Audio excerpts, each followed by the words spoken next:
Bienvenidos y bienvenidas a Pluma, el podcast donde exploramos la creatividad desde todos sus ángulos. Aquí hablamos de hábitos, de inspiración y todo aquello que nos ayuda a mantenernos en un estado creativo. Yo soy Carmen Sánchez Alegre y en este primer episodio tengo el placer de hablar con alguien cuya trayectoria es una oda al movimiento, la transformación y la creatividad en todas sus formas. Nuestra invitada de hoy es Lucía, bailarina, actriz y cantante. Se formó en el Conservatorio de Danza en la especialidad de danza española. Ha trabajado en musicales y espectáculos por todo el mundo, desde Japón hasta los escenarios más importantes. Pero su historia no es solo de éxito en el escenario, sino también de reinvención. Después de una crisis personal que le hizo replantearse su relación con el arte, Lucía ha encontrado una nueva manera de vivir el movimiento, fusionando su experiencia en danza con la terapia y el bienestar emocional. Hoy nos hablará sobre cómo el cuerpo y el movimiento pueden ser herramientas poderosas para desbloquear la creatividad y conectar con nuestro verdadero ser. Bienvenida, Lucía. Hola Carmen, qué guay. No ¿Cómo podía estás? haberlo definido mejor. Lucía, muchísimas gracias por estar aquí y por ser la primera invitada a este podcast de Vidas Creativas. Para empezar, si te parece, me gustaría que nos llevases un poquito atrás en el tiempo y nos contaras cómo empieza tu relación con la creatividad y con el movimiento.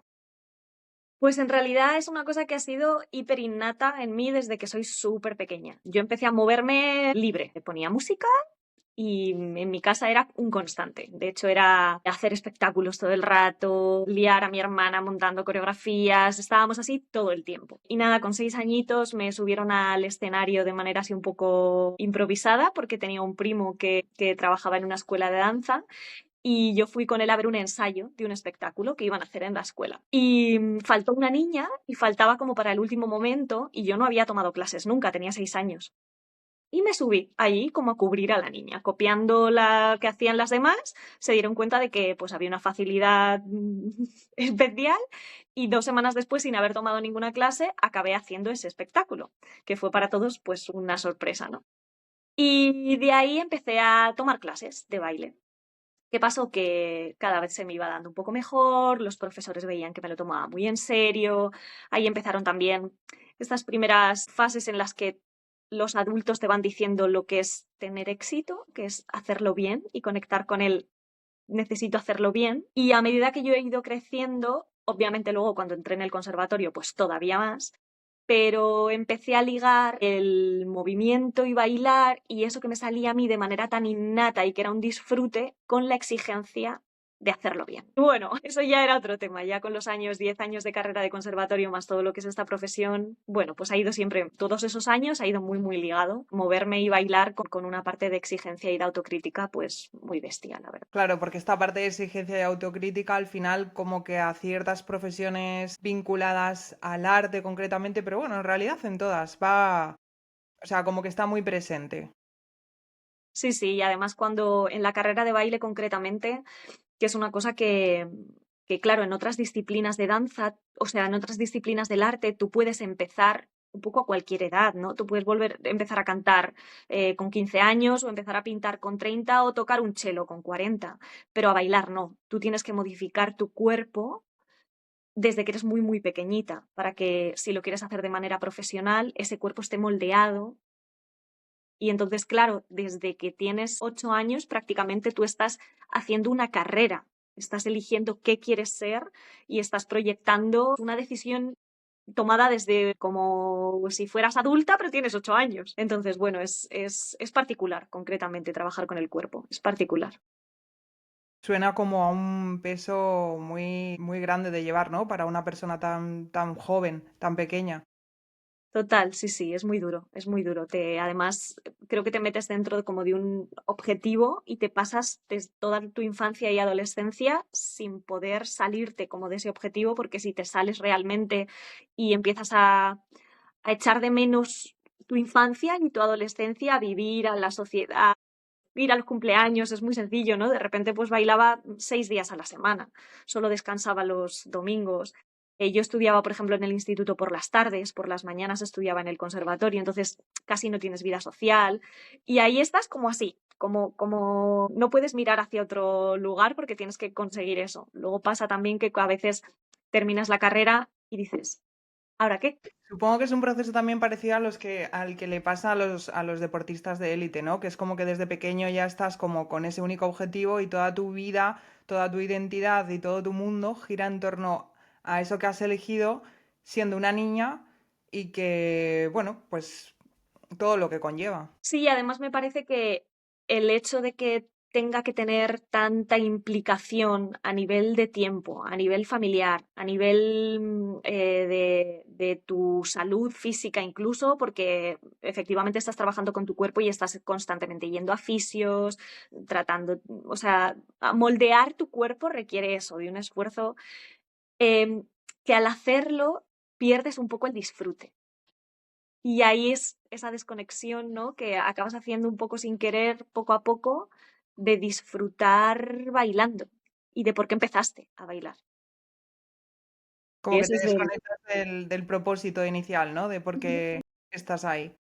Sí, y creo que es uno de los análisis que últimamente estoy haciendo mucho, ¿no? De por qué nos movemos, por qué empezamos a bailar. Concretamente los bailarines, pero en general como el ser humano, ¿no? ¿Por qué nos movemos? Realmente tiene un motivo y está innato en cada uno de nosotros.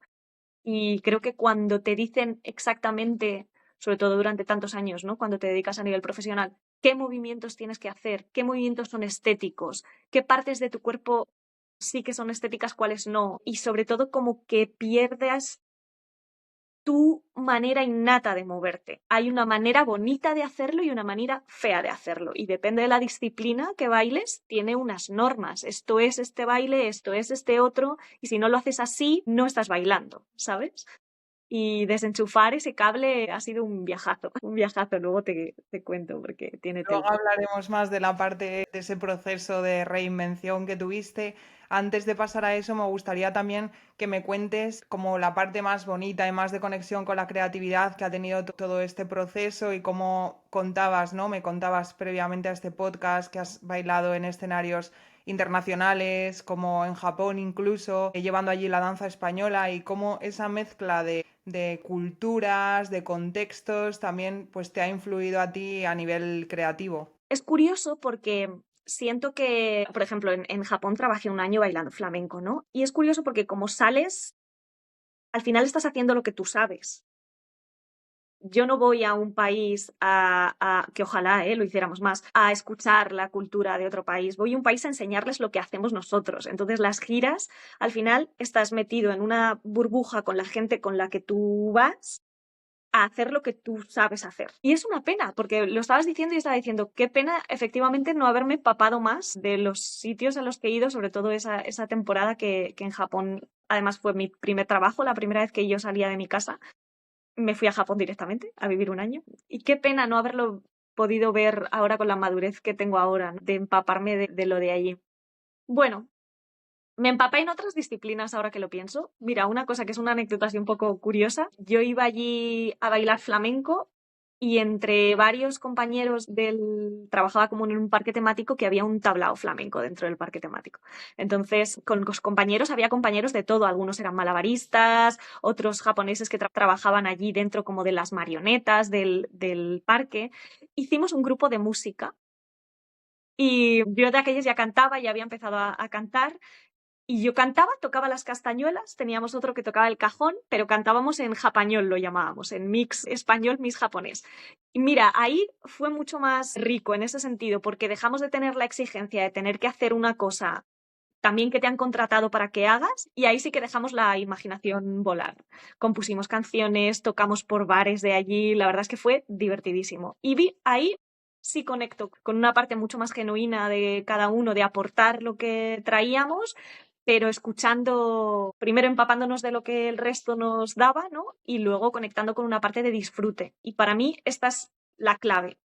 Yo creo que desde que me hiciste esas preguntas, ¿no? De cómo conectas tú, creo que disfrute y creatividad para mí tienen que ir de la mano, sí o sí. Totalmente. Si no, o sea, muchas veces no va de la mano, pero yo creo que cuando deja de ir de la mano es donde pierde el sentido, como hablábamos, ¿no? Porque al final a las personas que sea la disciplina que sea o en el ámbito que sea, nos gusta crear y nos gusta sacar nuestro potencial creativo, si no lleva asociado esa parte de disfrute, es como que dices, ¿para qué estoy haciendo esto realmente, no? ¿Para qué? Y que la fluidez de lo que te sale no es la misma. O sea, por lo menos en mi caso no es la misma. Cuando me lo estoy pasando bien, cuando realmente estoy en un estado, lo llaman, ¿no? Estados de flow en el que sales solo, no tienes que hincar codos, que luego puedes hacer cosas, ¿no? Para entrar en esos estados de manera más, yo que sé, regular. Pero si no estás disfrutando cuando lo estás haciendo, estás cortando un poco el canal de lo que te sale de verdad de dentro, ¿sabes? Porque estás como dentro de un marco, de unas normas y de una rigidez que impide en el fondo que realmente salga todo eso, ¿no? Lucía, vamos a pasar ahora a tu proceso de crisis, por llamarlo de una manera. Me gustaría que me cuentes un poco qué pasó, en qué momento y por qué de repente empezaste a replantearte pues todo, ¿no? En realidad. Pues mira, es verdad que yo llevaba ya tiempo, bueno, toda mi vida en realidad, por circunstancias y por cosas que me habían pasado de pequeña, viviendo ciertas épocas en las que pues mi sistema nervioso petaba y entraba en episodios depresivos durante unos meses.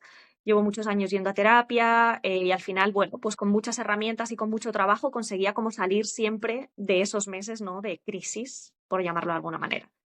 Pero justo después de la pandemia, en el momento en el que volvimos al escenario, yo ahí estaba en el momento profesional más bonito que había tenido nunca y de más exigencia también. Trabajaba en el musical A Chorus Line, que estaba dirigido por Antonio Banderas, y entonces estábamos muy expuestos a una élite también de personas que venían a vernos, de medios. Era una exigencia bastante especial. Dentro del teatro musical o de espectáculos que he hecho a lo largo de mi vida, pues al final es teatro. Había menos, no sé cómo llamarlo, menos medios mediáticos, menos bombo en este sentido.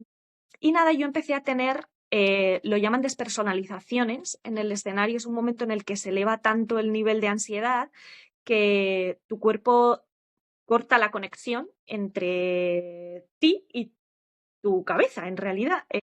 Yo tenía la sensación de que me desmayaba, pero cuando volvía a mí, yo seguía en el escenario. Seguía en el escenario, seguía cantando, seguía bailando, mi cuerpo había seguido siendo funcional, pero yo no era consciente de estar ahí. La parte fea de eso que daba mucho susto, porque me daba la sensación efectivamente de que me desmayaba y luego no tenía conciencia de lo que estaba haciendo en el escenario. Con lo cual llegó un momento en el que me puse en tratamiento psiquiátrico y, y tuve que cogerme una baja. Me bajé del escenario porque era imposible lidiar con toda esa ansiedad y estar trabajando a ese nivel. Lo cual también para la autoestima fue tela, porque con lo que me había costado llegar allí, que eso todo se rompiera o se estropease por esto, fue muy, bueno, fue un duelo ahí de vivir bastante, bastante intenso. Pero es verdad que hoy en día y con los años era necesario que me pasara en el escenario para que yo de verdad escuchara lo que mi cuerpo me estaba diciendo. Y ya llevaba muchos años dándome muchas pistas. Pero hasta que no me pasó ahí, que era como lo que yo más anhelaba, tu profesión y en donde tienes más exigencia, no me paré a escuchar. Con lo cual hoy se lo agradezco, en realidad, porque de ese impasse de trabajar salieron, bueno, pues creo que el malestar más grande y lo que había sido como el detonante de todos los episodios depresivos de mi vida. So, feliz ahora mismo y agradecida a ese momento, pero bueno, fue muy duro. El caso es que ahí se ha quedado parado y yo no sé si me sigues escuchando. Voy a esperar un poquito, no sé si sigue grabando. Ahora, te recupero. Ahora, vale, sigue, luego vemos. Ya has vuelto, Lucía. Sí, tú también, que tú también te habías quedado parada. Vale, pues estabas justo contando como que te diste cuenta de que todos los episodios depresivos de tu vida habían salido como del mismo lugar y que al final tuvo que llegar ese momento para que le hicieras caso. Efectivamente.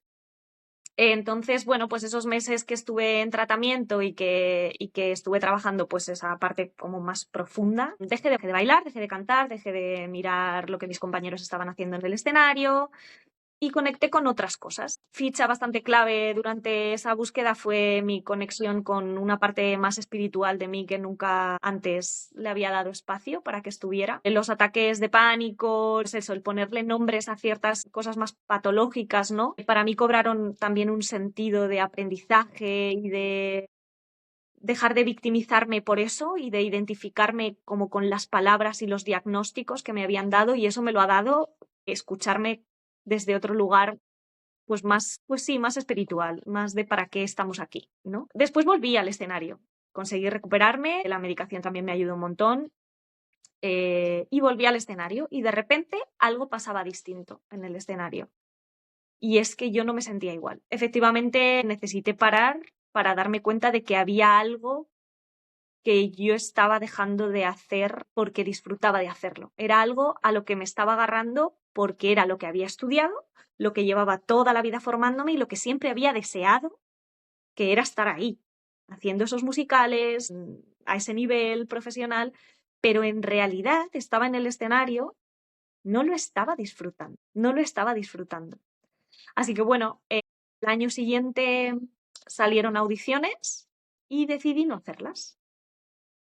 Por primera vez en, ya te digo, pues igual llevo 15 años haciendo audiciones, decidí que a ver qué pasaba si no me presentaba.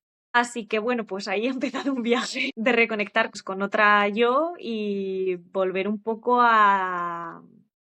En realidad, en ese momento renegué de, vale, ok, pues igual ya no tengo que bailar y cantar nunca más.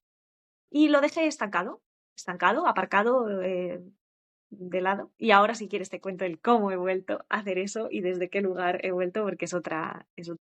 Sí, total. Pero qué decisión tan difícil, Lucía, en realidad, porque realmente tu identidad estaba construida en torno a eso. Entonces entiendo que fue casi como un proceso de cambio de identidad, de romper tu antigua identidad y empezar a construir una nueva de cero. Y eso yo creo que es algo muy difícil, ¿no? Muerte y destrucción es lo que sentí. O sea, me faltaba un brazo. Era como. Además, concretamente, fíjate, con esta profesión que tiene cosas muy duras y es muy difícil estar ahí, pero de cara al público es qué bonito, qué envidia de profesión, qué maravilla que hagas esto, qué suerte tienes de dedicarte a lo que te gusta, qué difícil es llegar donde has llegado y qué suerte has tenido. Y claro, era muy difícil decirle a la gente estoy decidiendo no hacerlo más. No solo a mí, sino como hacia afuera, ¿no?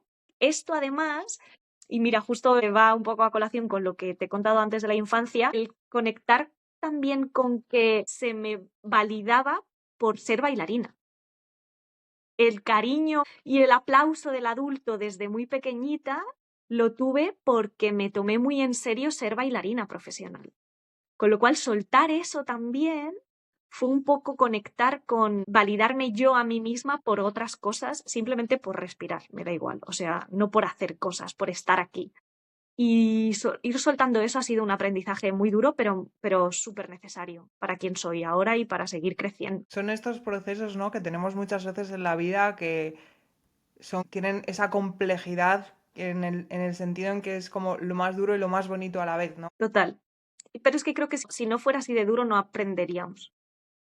Es un poco así, pero tengo la sensación de que la oscuridad para lo que sirve en realidad es para que podamos hacer la comparativa con la luz luego, ¿no? Con encontrarnos bien.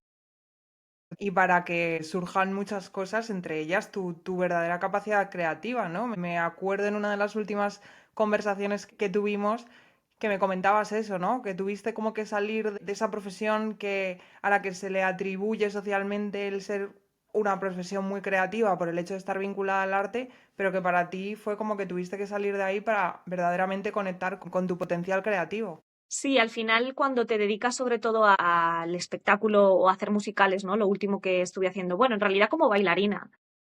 A mí nunca me han preguntado cómo yo me quería mover. Tú eres un intérprete de las ideas de otra persona. Y tú tienes un porcentaje, obviamente, de lo que aportas tú como artista, porque pasa por ti el arte de otra persona, ¿no? Es la sensación que tengo yo un poco. Las ideas la coreografía de otra persona pasa a través de ti, pero no lo has generado tú. Y sí, efectivamente, cuando he soltado el que la profesión no me sentía identificada con la profesión ahora mismo, empecé a moverme como cuando era pequeña. Y además solo, no fue porque yo dijera, venga, ahora me tengo que poner a bailar. No, cuando lo solté, cuando dejé de exigirme hacerlo, de repente ponía música y me movía.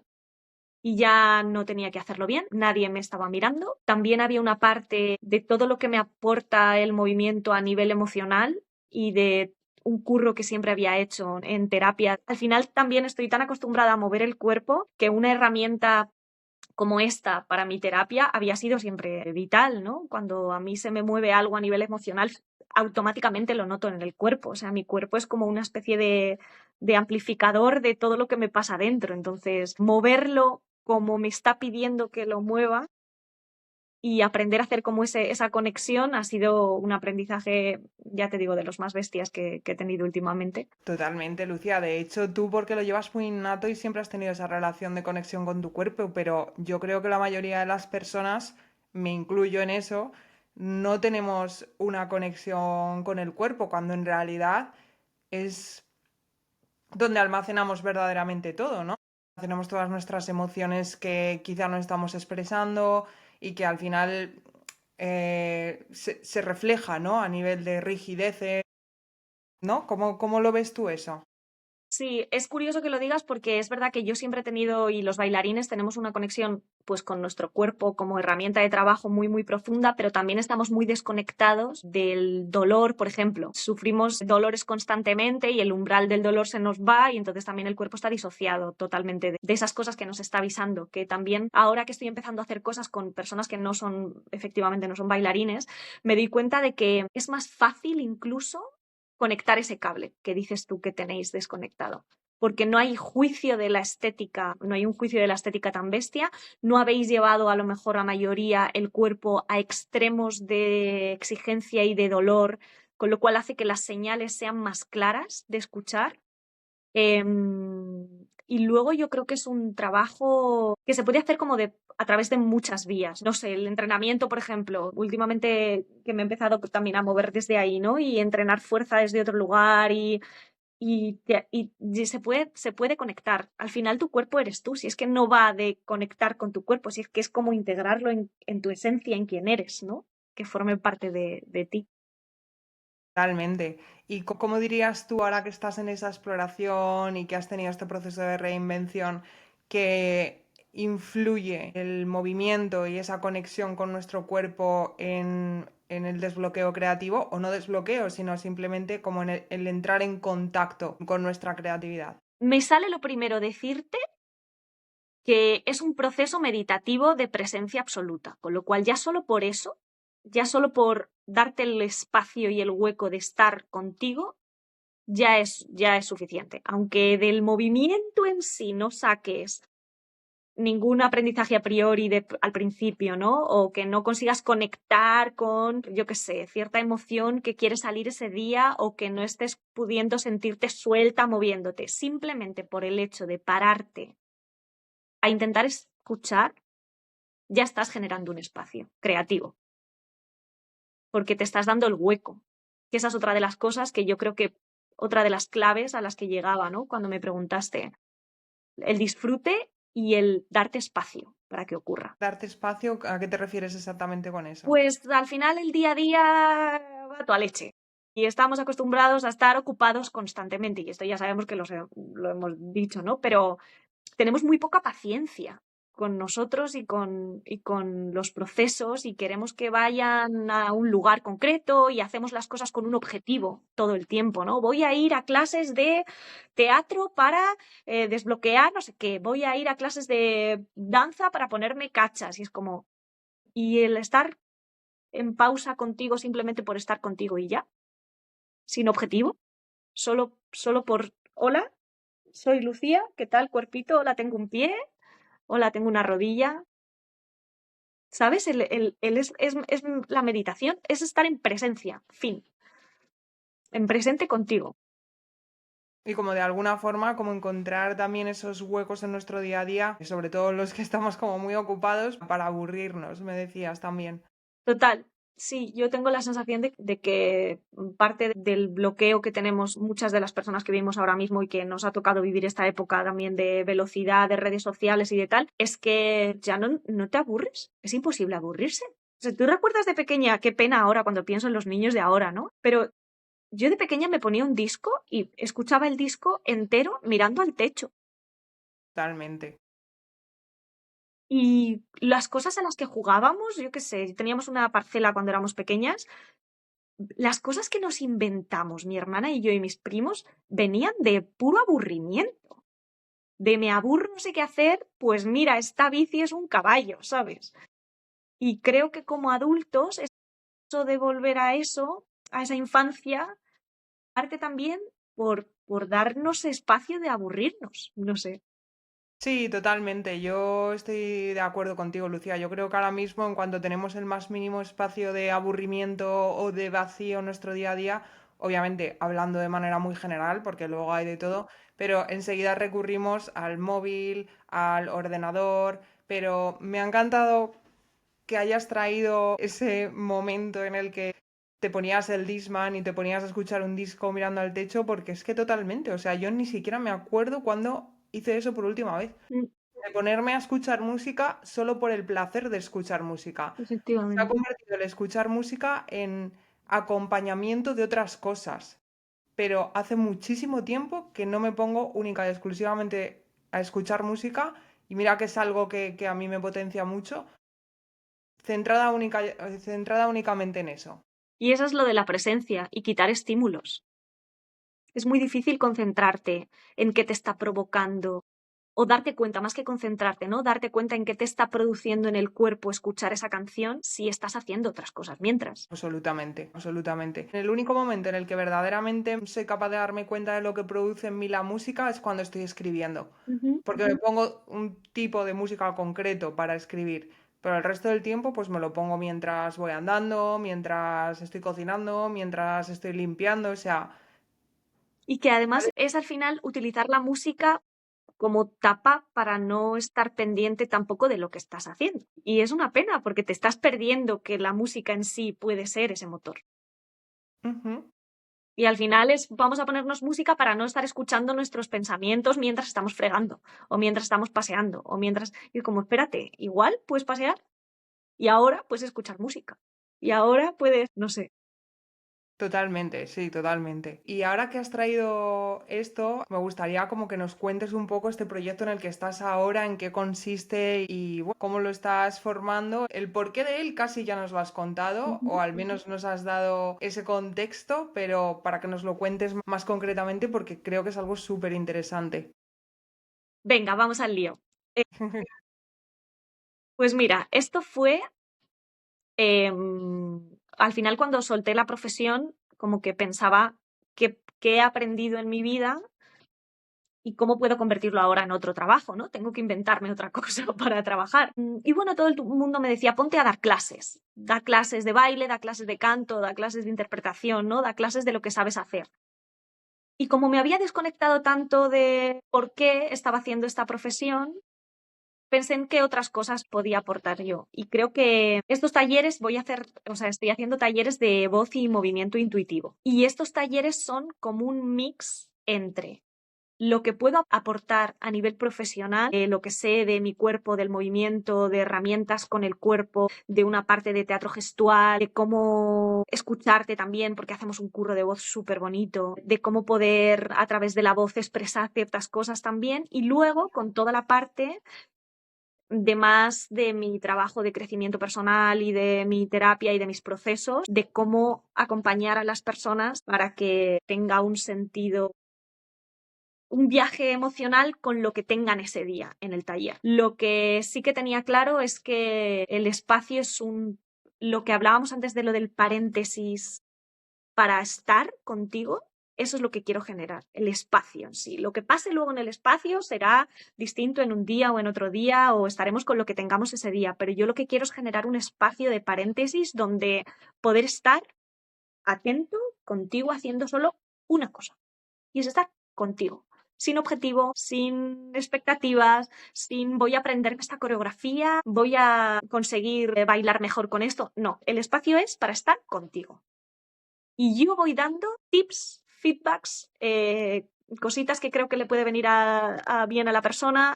Obviamente hay un trabajo de movimiento guiado y de voz guiada, pero luego hay una parte de estar contigo con el movimiento que te nazca. Y es como volver a limpiar ese canal en el que tu movimiento sale de manera natural y tú tengas la posibilidad de que tu cuerpo lo pueda expresar y tu voz lo acompañe.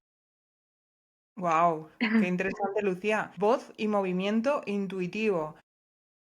¿Qué quiere decir eso exactamente? Quiere decir que todos y cada uno de nosotros tenemos una manera innata de movernos. Y que si como bebés tú observas a los bebés, pones música y los observas, no les tienes que decir cómo tienen que moverse. Ya saben que se mueven. Entonces es volver a conectar con esa manera innata de movimiento que además, en función de cómo nos sentimos, es de una manera o es de otra. Si tú estás cabreada y te pones una música concreta, tu cuerpo va a hacer por acompañar ese cabreo y por sacar ese cabreo con un tipo de movimiento concreto, ¿sabes? Entonces, es generar confianza y libertad para que tu cuerpo se mueva como te está pidiendo moverse, porque te lo pide, porque de verdad te lo pide. O sea, tú cuando te enfadas notas cosas en las manos y te dan ganas de cerrarlas y sientes presión en la mandíbula y la aprietas. Eso es un movimiento que tu cuerpo está haciendo. Cuando tú estás triste, estás necesitando cobijo, te haces una bolita, te abrazas, te acaricias. Cuando estás alegre, saltas. Hay un movimiento ligado con cada emoción. Y acompañándolo y dejándolo que salga no es diciéndole a tu cuerpo cómo tiene que moverse, es dejándole libre para que se exprese, ¿sabes? Ese es el Me parece objetivo. interesantísimo y complicadísimo a la vez. Te lo digo yo por mi propio proceso en el cual ahora sí que me siento más conectada a mi cuerpo, pero que es algo relativamente reciente, ¿no? Como que siempre he tenido más esa tendencia a hacerlo todo desde aquí y a no gestionar, sino controlar mis emociones, bloquearlas. Y es verdad que además últimamente estoy yendo a clase de teatro y me está gustando mucho porque como que de repente estoy descubriendo nuevas capas y nuevas dimensiones de mí a nivel emocional, pero también como verdaderamente noto que se me está generando un desbloqueo muy importante.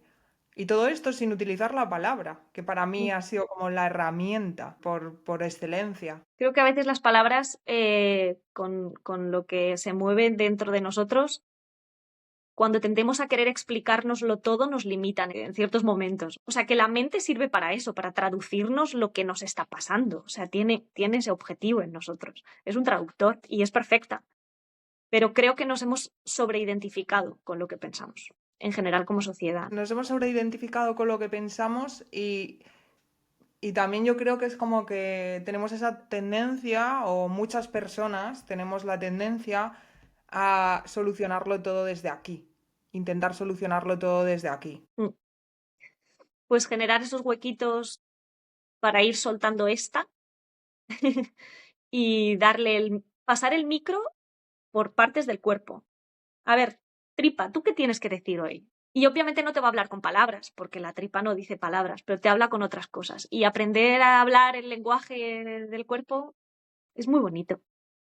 Es otro lenguaje, es otro idioma, pero te da mucha información, mucha, mucha. De hecho, hay un experimento que cuento siempre en los talleres, al principio del taller, que lo llamaron el experimento de Iowa, creo. Lo contaba Nazaré Castellanos en un vídeo y me hizo ¡ping! Ahora lo entiendo. Un experimento que hicieron en el que ponían un taco de cartas, ¿vale? Y ponían unos electrodos en un mogollón de partes del cuerpo de las personas del experimento. El caso es que tú ibas levantando las cartas de los tres montones y había como un patrón que tenías que adivinar qué patrón era. En el momento en el que lo adivinaras, levantabas la mano y calculaban cuánto tiempo habías tardado en adivinarlo. Pues se dieron cuenta de que el cuerpo a través de sudoración o de taquicardias o modificaciones, digamos, de las palpitaciones del corazón, tu cuerpo ya sabía cuál era el montón que tenía que levantar. Pero hasta que no levantaban, no sé, no me acuerdo de exactamente los datos, ¿no? Pero 10 cartas más, tu cabeza no lo entendía. Con lo cual, en realidad, tu cuerpo sabe antes que tu cabeza lo que te está pasando. Sí o sí. Lo que pasa es que no hablamos idioma cuerpo, hablamos idioma palabras, hablamos idioma cabeza, hablamos idioma. Y hablar ese idioma cuerpo también nos conecta con la intuición, con no sé por qué, pero esta persona no me está dando buen tal, o esta experiencia, mi tripa me dice que no la tengo que vivir ahora. Y eso es intuición, y eso es confiar en nuestro cuerpo. Exacto, es que eso que has descrito es lo que yo entiendo como intuición y qué importante también es estar conectados con nuestra intuición, ¿verdad? Vital. O sea, a mí me parece que es la guía que en realidad nos mueve, que cuando queremos explicarnos todo con la cabeza nos estamos perdiendo un porcentaje enorme de cosas que nos pasan. Totalmente.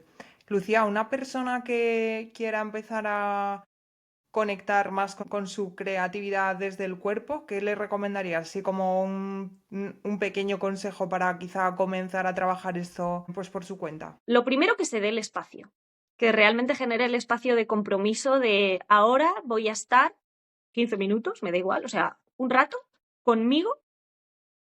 De hecho, incluso al principio te diría que ni siquiera con música, Carmen, porque creo que también la música te evoca ciertas cosas, pero que primero te des el espacio para ver cómo estás tú ahí. Y no sé, hay un trabajo muy bonito, por ejemplo, que se puede hacer simplemente de decirle hola a tus partes del cuerpo. Hay una meditación guiada que hago en el taller también, que voy haciendo un recorrido por partes del cuerpo que normalmente no notas que están. Y entonces es como, vale, sé que tengo pies, pero ¿te has dado cuenta cómo se nota el huequito entre el dedo gordo y el siguiente dedo? Y de repente pones atención como a ese huequito. Ostras, tengo ese huequito. ¿Te has notado justo detrás de la rodilla, en este punto de este tendón, cómo se siente mi cuerpo? Y lo saludas, ¿sabes? Es como darle permiso incluso a la parte de órganos internos, ¿no? Voy a ponerle atención. ¿Cómo estará sintiéndose mi hígado? Igual es un poco abstracto, pero es darle hueco, ¿no? A reconocerte, a reconocer. Primero decirle hola, porque no nos damos cuenta de que tenemos brazos detrás de las orejas, huecos en la espalda, no sé. Hacer ahí un escáner de reconocerte. Y luego moverte sin. Es que es muy importante lo de la parte estética, se me viene todo el rato. Nos hemos acostumbrado a que tenemos que movernos estético, a que bailar tiene que ser bonito.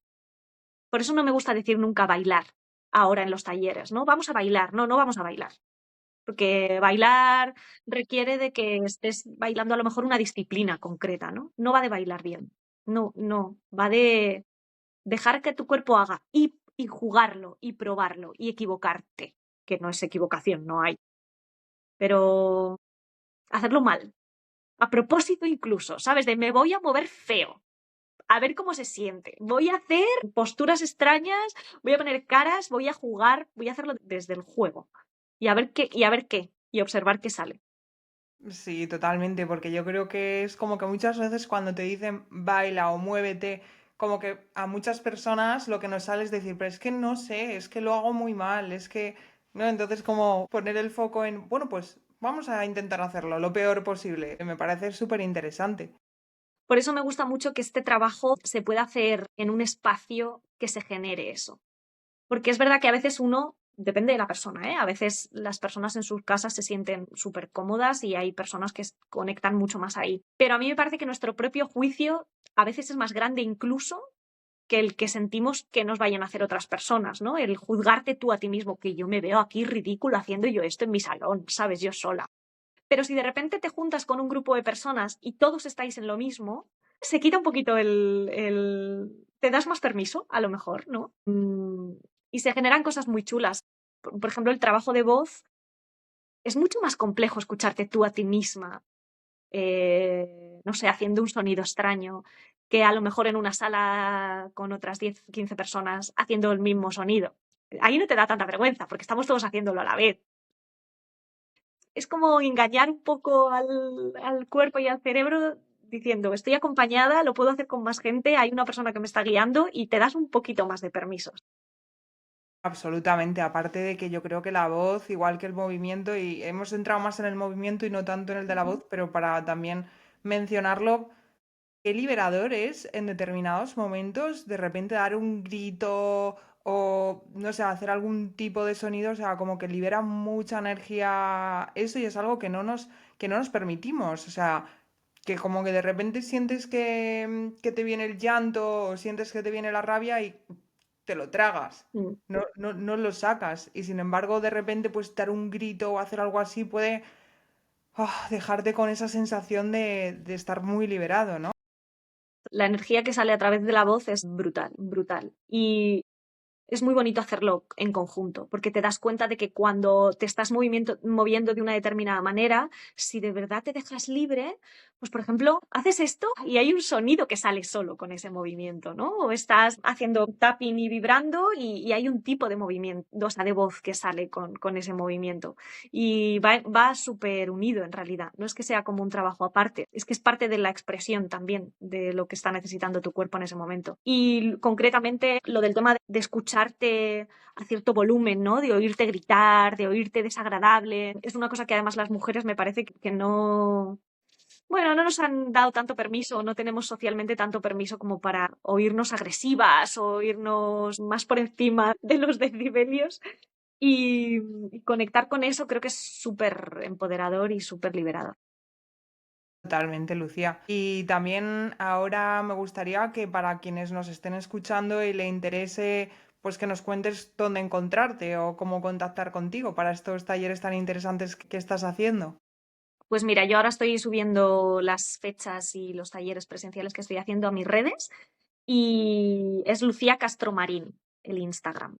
Ahí voy a ir subiendo pues tanto las fechas de los talleres que voy a ir haciendo como contenido de tips, de cosas que puedes hacer, incluso alguna cosita haremos online.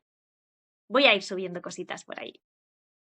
Qué bien, Lucía. Pues yo estaré presente seguro porque me encanta este trabajo que estás haciendo. Creo que me puede venir muy bien. Y bueno, darte las gracias por haber querido participar en este primer podcast de Vidas Creativas, por lo interesante que ha sido todo lo que nos has contado, que yo creo que a muchas personas les va a ayudar y les va a resonar. Para terminar, sencillamente darte las gracias y espero que nos volvamos a encontrar pronto. Un placer, ya lo sabes, de verdad. Un honor ser la primera y un placer y gracias a ti por darme el huequito, el espacio de expresarme, de contar lo mío y de compartir conmigo, porque siempre es un gusto tenerte cerca. Gracias, Lucía. Y a todos los que nos estáis escuchando, gracias por acompañarnos en este primer episodio de Pluma. Si os han inspirado esta conversación que hemos tenido Lucía y yo, contadnos qué os ha resonado más y nos escuchamos en el próximo episodio. Gracias.